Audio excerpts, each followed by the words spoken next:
Caletense Radio. Cerca tuyo.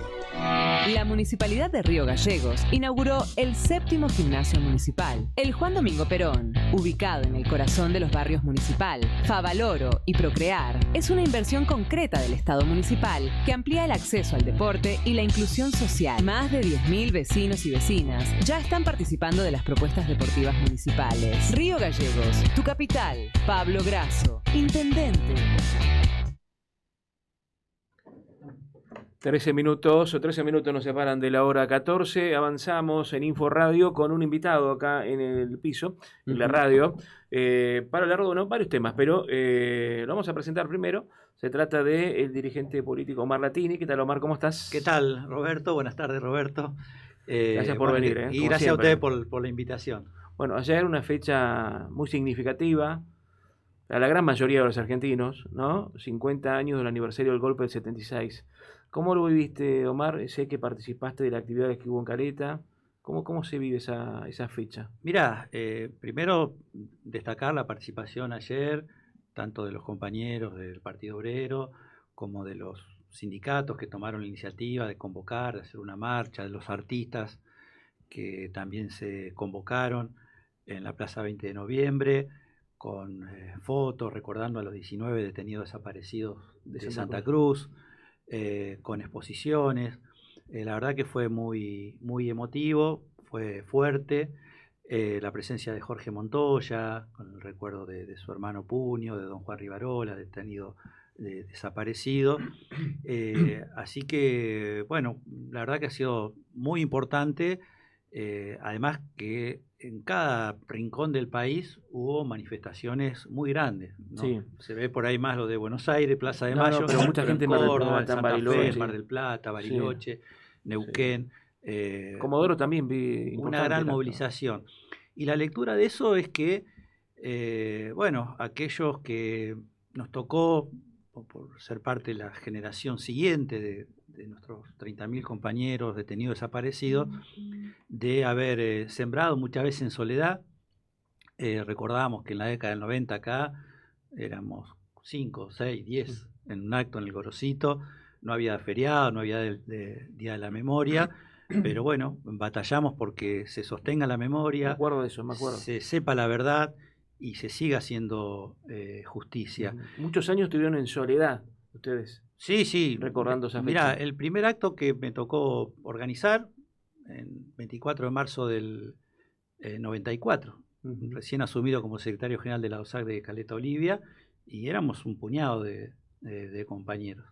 Y es una fecha que tengo además muy presente porque justo se cumple el aniversario que yo vine a trabajar y a vivir a Caleta. Entonces, bueno, hasta el 2010, que se decretó oficialmente como Día de la Memoria, que además se permitió que estos contenidos de la historia argentina se traten en los colegios, obviamente que eso amplificó todo este reclamo de justicia en cada 24 de marzo, pero decía muy importante porque ayer vi en la plaza a muchos jóvenes. Es un fenómeno que no se veía por lo menos, ¿no? No. Yo creo que en los últimos tiempos empezó a cambiar y se notó mucho en casi todas las movilizaciones ayer, y la propia gente que participaba marcaba esto, ¿no? El tema de los jóvenes. ¿Vos te imaginás que el 75%... Bueno, estos jóvenes son un poco los chicos de la discusión que se empezó a dar en el 2010. Claro. En definitiva, ¿no? Es decir, no es una coincidencia. No.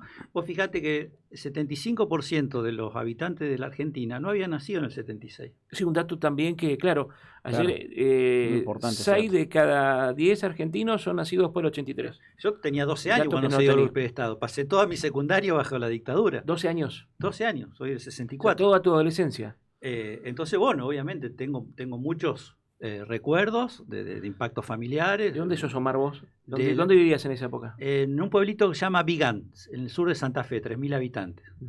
El primer impacto fue económico en la familia, porque mi viejo pasó de ganar 3 pesos por cada 100 kilos de trigo que descargaba como obrero rural a ganar 1 peso. Y bueno, me empujó, en mi caso, a agarrar una bicicleta con canasto a vender helado y yogur por el pueblo. Como tantos pibes que salimos a rebuscarnos.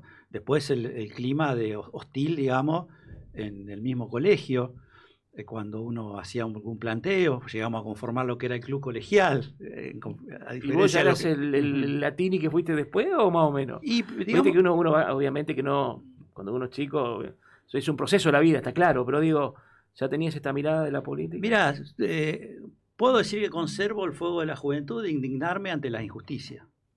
Obviamente que uno ha cambiado mucho. Te había movilizado igual, cuando charlamos este tema, ¿puede ser? Sí, porque bueno, te digo, trae muchos recuerdos de familiares, de amigos, de compañeros, de situaciones que uno ha vivido difíciles. Íbamos a Rosario, porque como acá se va el médico a Comodoro, íbamos a Rosario, y un pibe de 14, 15 años, tirado, teníamos que estar, te bajaban del colectivo, apuntándote con un fal, y a cachearte, y con la mano en la cabeza, tirado el cuerpo a tierra. Y así vimos cómo se llevaron de los pelos a algunos. En la propia escuela, al plantear algún reclamo, un enfrentamiento, digamos, con el propio director, que adelante de toda la escuela me dijo que yo era subversivo moral, porque había demostrado que en ejercicio de matemáticas que él enseñaba en su clase, siempre repitiendo el mismo librito 30 años, estaba equivocado. Y yo no era el genio de las matemáticas. Pero decirte subversivo en esa época implicaba que estabas desaparecido, estabas secuestrado o estabas asesinado. Entonces, bueno, fue una lucha importante de todo el pueblo argentino para recuperar la democracia, para que no haya impunidad, para que se construya memoria, para que se sepa la verdad y para que haya justicia, porque hasta el día de hoy, ayer lo expresó muy bien Jorge Montoya, dice, yo reparé una parte de mi familia, pero hay muchas familias que no repararon. Y destaco lo de las escuelas, como docente, porque pasaron en poquito tiempo 3 hechos que se los quiero relatar rápidamente. Uno, en Comodoro hubo un juicio, terminó hace poquito, se condenaron a los torturadores y secuestradores de gente de Pico Truncado, de Caleta, de Comodoro, que los tenían detenidos en una casita en el Regimiento 8, detrás del aeropuerto. Entonces, mucho tiempo acá, decían, no, en el sur no pasó nada. En Caleta no hubo desaparecido detenido. No es verdad eso. O sea que hubo gente que escapó, es verdad. Y gente que se tuvo que ir y se escapó y que le arruinaron la vida. Y bueno, ahí tenés una parte de la verdad. El otro hecho, lo que se supo hace 2 o 3 semanas, de que en Córdoba, a partir de los juicios por la verdad, uno de los testigos señaló el lugar aproximado donde podían estar enterrados varios de los desaparecidos, y el equipo de antropología forense, es decir, la educación y la ciencia argentina, puesta al servicio de la justicia, encontró los restos y ya fueron identificados 7 de los 12 que se encontraron. Hubo un caso que no sé si fue ahí, lo encontraron uno enterrado en el auto, en un Fiat 600. Sí, y 2 mellizas que todavía no saben cuál de las 2 es. Terrible. Y ahí colaboró una organización social, el FOL, un grupo de compañeras de una cooperativa que fue a ayudar al equipo de antropología forense a zarandear la tierra y a encontrar aunque sea un diente para que después se haga justicia. Y el último caso, que es de Santa Fe, cerquita de mi pueblo, a partir de una profesora en su cátedra, bueno, explicó parte de este proceso, 2 alumnas se interesaron en ir a investigar en el cementerio del pueblo una tumba NN y lograron identificar a esa persona y restituirle los restos a la familia. Es decir, que nuestra lucha no ha sido en vano. Que los jóvenes tomen esta posta, sí, para nosotros es una satisfacción, porque es el recambio generacional de que esto no vuelva a pasar nunca más. Omar, marcan, ¿no?, esto de que fue golpe cívico-militar, personas secuestradas en sus domicilios, por pensar de otra manera, por denunciar, y muchas veces se generan estas grietas, ¿no?, donde se dan a conocer. Ayer salía una parte de una entrevista que había dado el expresidente Raúl Alfonsín a la televisión española, diciendo que no eran 30.000, que se había hablado de ese número como para magnificar la situación y que tengan su repercusión mundial y se activen, obviamente, las búsquedas y demás. Por otro lado, en su momento se dijo en el programa de Mirta Legrand que algunos los tiraban con ropa, después sin ropa, para no queden rastro, que cayeron del lado de Uruguay, los famosos vuelos de la muerte. ¿Se puede explicar eso de que las fuerzas hayan utilizado todos los mecanismos de tortura y demás con personas que incluso pueden haber asesinado quizás a algún militar en su momento o no? O sea, ¿era factible que se pueda resolver de esa manera, teniendo en cuenta de que se podría haber aplicado en todo caso la justicia? Mirá, digamos que siempre es un debate que dicen, bueno, hay que contar la historia completa. Claro, la historia completa es que para Sí.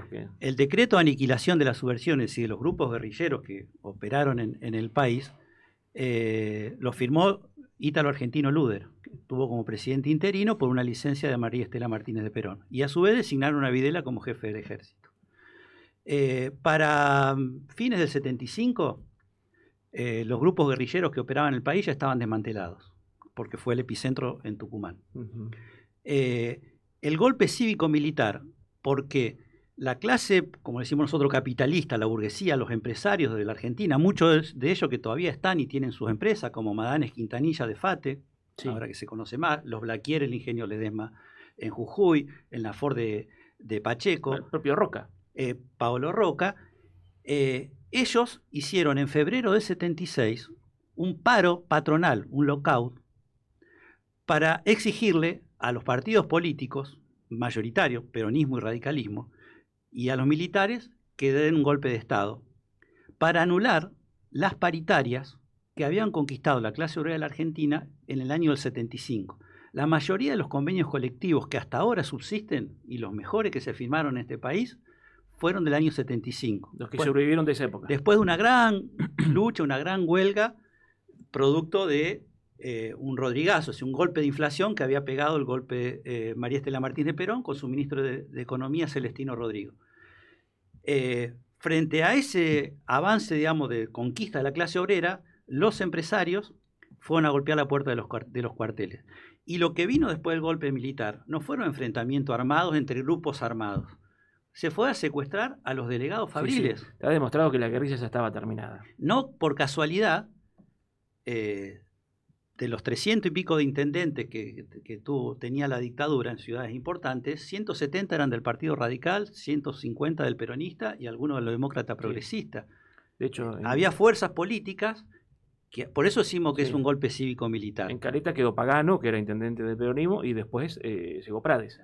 Balbín, que era dirigente de la UCR de aquel momento, dijo, bueno, hay que terminar con la guerrilla fabril. Es decir, había que terminar con aquellos trabajadores que defendían sus derechos, con aquellos estudiantes que defendían sus derechos, con los periodistas que acompañaban esa defensa de derechos, con los abogados que acompañaban los reclamos legales de esos derechos, con los curas que trabajaban en los barrios. Y esos fueron los desaparecidos, no los guerrilleros. Y esos fueron los desaparecidos. Está demostrado. La estadística marca que el 30 y pico % eran obreros, un porcentaje parecido eran estudiantes, ¿no? Otros tantos dirigentes sociales. Entonces, ¿qué nos indigna al día de hoy? Porque parte de tu pregunta, claro, Roberto, que si uno tiene diferencias políticas, como las tenemos, sí, vamos claro, a pensar diferente un montón de cosas, Sí, sí. y es lógico, podemos venir, discutir en la radio, escribir en los radios, hoy con nuestras redes sociales, Sí. podemos hacer marchas, manifestaciones, un piquete, vamos y votamos una asamblea en un congreso, en un centro de estudiantes, en las elecciones generales, en la unión vecinal, pero no aniquilamos Claro. al que piensa distinto. ¿Está? Y lo que indigna es que no fue un enfrentamiento, como decíamos antes, mano a mano en el barrio. Era el aparato del Estado, Claro, con claro. su servicio de inteligencia, Sí. operando clandestinamente, ocultando o tratando de ocultar. Sí, no solamente eso, sino que además después te secuestraban, te torturaban, digo, ¿no? Te mataban. ¿Alguien digo. puede justificar que se torture a una mujer embarazada y que le roben el hijo? Claro, Sea una o sea 30.000. Y la cifra de 30.000, en realidad la que lo pone es el general Camps, en uno de los primeros juicios que hacen, él es el que pone, y que obviamente los organismos de derechos humanos, Claro. porque no hay, es una cifra abierta. Claro. Es como decir, che, Y porque no hay registro. en el holocausto de la Alemania nazi, en la Segunda Guerra Mundial, mataron 6 millones de judíos. Claro. ¿Alguien los contó? No, claro. Si los tiraban también en fosa común. Es Sí, es imposible. una discusión que no tiene sentido. Es ¿Entendés? una discusión que quiere poner un sector de la política porque no tiene otra cosa para discutir, está claro. Bueno, como el gobierno de Milei, por ejemplo. O el Exacto. estúpido que tenemos de vicegobernador. que se pone a cuestionar. Leí algunas declaraciones de Leguizamón. Ya le va a cuestionarlo, sí. Leguizamón sabe si efectivamente Santa Cruz fueron 19 o si no hay más. Y se fueron, como explicaron, se exiliaron, y gente que no quiso hablar más de la situación, porque así como tenemos amigos y parientes que fueron soldados y veteranos de Malvinas, y hasta el día de hoy a veces les cuesta hablar y contar lo que vivieron, ni que hablar para aquella mujer, aquella persona que fue torturado, que le robaron el hijo. Entonces, esto es lo que nos indigna, y que esa indignación nos empuja a seguir reclamando memoria, para no olvidar que esto no vuelva a pasar, que se sepa la verdad, a dónde están los que todavía no aparecen, y que haya justicia y se castigue a los responsables. Omar, no tengo mucho más tiempo porque estamos entregando el programa, pero hay otro tema que igual queríamos hablar con vos, porque bueno, a esta hora en el Congreso está ahora la ley de glaciares. El gobierno, bueno, vos estás inscripto, había 85.000 argentinos que querían participar de la audiencia pública. ¿Cuánto? 102.000. Bueno, el gobierno decidió que solamente 360 personas puedan participar de la audiencia pública. Esto generó una impugnación por parte de un grupo de diputados, esto me acaba de llegar, ¿no? Impugnando precisamente esa audiencia pública, entiendo yo, por esta decisión del gobierno, porque es ilógico, ¿no? Que si hay 100.000 o 80.000, ¿cómo puede ser que se le permita nada más la palabra a 360 personas? Mira, desde el año 2020, sí, Argentina firmó un convenio que se llama DESCASU con los países de Latinoamérica y el Caribe, para que todos los temas ambientales obligatoriamente tengan que ser sometidos a audiencia pública y a participación ciudadana. Se anotaron 102.000 personas, 1.134 santacruceños. Yo soy uno de ellos, me anoté. Y hace 2 días nos dijeron que no podíamos participar, que mandemos un correo electrónico con nuestra ponencia o un video. Nosotros no queremos ser actores de reparto de una película que además ya sabemos cómo termina, porque lo que está en juego son los glaciares y la zona periglaciar, que es de donde nacen las fuentes de agua, de la escasa agua que ya hoy tenemos. Entonces, estamos impugnando, de hecho ya lo hicieron, diputado Marta Maffei del Unión por la Patria, Ferraro del ARI, Nicolás del Caño del Frente de Izquierda, porque ni siquiera esos 360 personas, que son el 1% de todos los que nos anotamos, a ellos mismos hoy no lo dejaban entrar, dejaron entrar al recinto solamente 80, y hoy era el día en que se podían hacer las exposiciones presenciales, y mañana es el día que lo podíamos hacer virtualmente los que nos habíamos anotado para participar virtualmente porque no podemos viajar. Es decir, está viciada de nulidad, hay que impugnarla. La banda de los diputados libertarios, entre ellos Jairo Guzmán y Garrido, están enganchados con este tema de no querer escuchar al pueblo de la Argentina, en particular de Santa Cruz. Y para los oyentes, nosotros recibimos agua el 70% de la ciudad del lago Múster. Sí. Ese lago está alimentado por el río Senguer, que viene el agua del lago Fontana, del deshielo periglaciar. Los Antiguos toma agua del río Los Antiguos, que nace al pie del glaciar del Monte Ceballos. Por eso la famosa agua Monte Ceballos de los Antiguos envasada.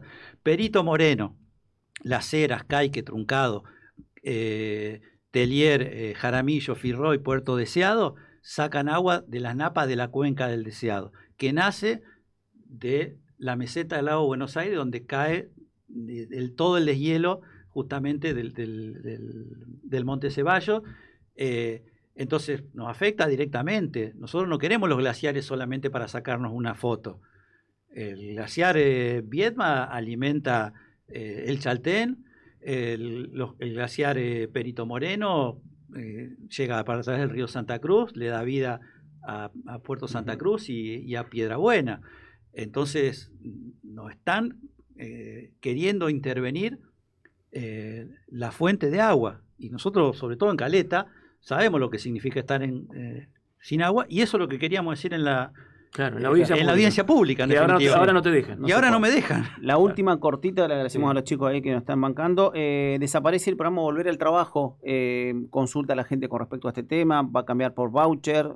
¿Hay algún plazo? Se dice que es en abril. Cerca de 1 millón, ¿no? Los 78.000 pesos van a dejar de ser recibidos como venía haciendo. Y se habla, claro, de 900 planes que caerían. ¿Qué se sabe al respecto? El 5 de abril es el último cobro. El gobierno da de baja aproximadamente 1 millón de trabajadores y trabajadoras de este programa social y de acompañamiento social. Va a tener un fuerte impacto en nuestra ciudad, donde hay aproximadamente 4.000 vecinos que reciben estos 78.000 pesos, que es poco, pero como charlamos esta mañana con algunos, o sea, a mí me sirve para pagar la luz, o para comprar leche o pañales, y que va a tener una repercusión muy importante en todo el comercio. Recién te escuchaba con el presidente de la federación. Esto va a tener un impacto muy, muy fuerte. Y por supuesto nosotros nos vamos a movilizar, ya lo estamos haciendo. De hecho, el viernes hubo un hoyazo en el Obelisco. Estamos preparando un amparo judicial colectivo. Invito a todos los oyentes que se acerquen a la sede del Polo o se contacten con los responsables de los merenderos, de los comedores, de los proyectos que tenemos en los barrios para completar este formulario. Y además vamos a convocar el sábado próximo una asamblea general en la plaza para tratar de clarificar a todos los compañeros las acciones que vamos a ir desarrollando y movilizaciones, porque lo del voucher es puro chamullo. Hace 2 años que cambió el programa, que dijeron que iban a capacitar a los beneficiarios para que vuelvan al trabajo. No se creó un solo puesto de trabajo, al contrario, se destruyeron 300.000. Capacitaron solamente de 1 millón de personas, capacitaron a 80 en la Paternal, en Buenos Aires. Después, en ningún lado. Si vos entras ahora con la computadora al portal empleo, vas a la provincia de Santa Cruz, ¿cuántos empleos ofrecen? 1. De carnicero o cortador en Caleta Olivia. Eso es todo lo que hay para un universo de... Sí. Omar, se habla de que este gobierno generó 6 millones de planes sociales. ¿Puede ser ese número? No, es mentira. Es un chamullo más porque todo lo que era potenciar trabajo llegaron a ser 1.200.000 personas. Por directiva del Fondo Monetario Internacional y por distintos motivos fueron dando de baja y hoy quedan un poco más de 900.000. Que son los que ahora van a bajar. Que ahora los que bajan del todo. Lo que meten ¿Cuántos en vuelven esos 6... de esos? ¿Cuántos van a volver de esos? No, Con el voucher. no hay voucher. Y claro, el voucher no es sí para hay. los compañeros. El voucher es porque si vos tenés un kiosco y querés tomar una persona, te dan ese voucher, pagale 78.000 pesos de ahí, lo haces trabajar 4, 8, 10, 12 horas, ahora total con la reforma laboral, lo podés tener de esclavo y le tirará unos mangos más. Pero ese voucher no es que te va a servir para ir a pagar la luz. Es mentira. Y como son mentiras lo de los 6 millones de planes, o de que aumentaron los planes, mentira. Ahí ponen las pensiones por vejez, por discapacidad y la UACH. Y el próximo paso, anótenlo, es que quieren ir a congelar la asignación universal por hijo. ¿Por qué? Porque lo que plantean es desengancharlo del aumento a los jubilados. Cuando aumentan a los jubilados, aumenta la UACH, aumenta el salario mínimo, aumentan los jubilados, aumenta la UACH. Los quieren desenganchar como desengancharon al potenciar trabajo, y que lo hace dejan fijo. 2 años que está en 78.000 pesos, lo mismo que está congelado el bono a los jubilados en 70.000 pesos, lo mismo quieren hacer con la UACH, y es golpear aún más a los sectores más vulnerables. Por eso este gobierno ya es incompatible con cualquier derecho más mínimo y elemental de la población argentina, y por eso somos muchos los sectores que venimos diciendo fuera Milei. Por último, acá tengo un saludo de Nadia Sosa, que es presidente del Comité Caleta de la UCR, te manda un saludo. Un abrazo a Omar, dice.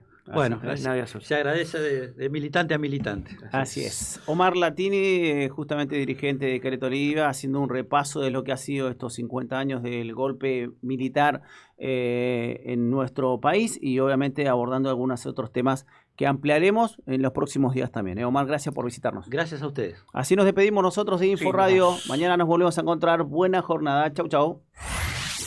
Tenemos redes. Tenemos web. Tenemos streaming. Tenemos WhatsApp. SMS. Queremos escuchar.